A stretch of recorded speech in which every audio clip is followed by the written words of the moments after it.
Rosenthal. Rosenthal, pardon.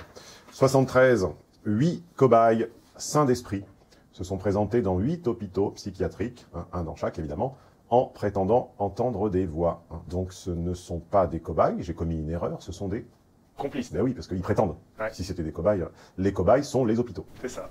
Hormis cette affirmation, donc hormis le fait qu'ils prétendaient entendre des voix, tout le reste était conforme à la réalité. Ils avaient instruction de ne mentir sur rien. Les experts, donc les cobayes, Les cobayes. eh bien, ont diagnostiqué, donc parmi ces 8 personnes saines d'esprit, 7 schizophrènes et 1 maniaco-dépressif. Voilà pour l'expertise, soi-disant, de l'esprit et de la complication, voilà, des sophistications mentales.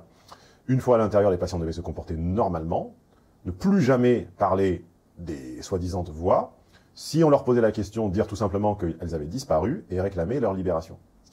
Les plus rapidement libérés l'ont été le 7e jour, et certains ont dû rester pendant 50 jours.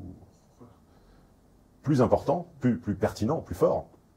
On va de toute façon par gradation, je vous le dis depuis le début. La prochaine, c'est Sokal, hein, c'est Alain, donc restez bien jusqu'à la prochaine.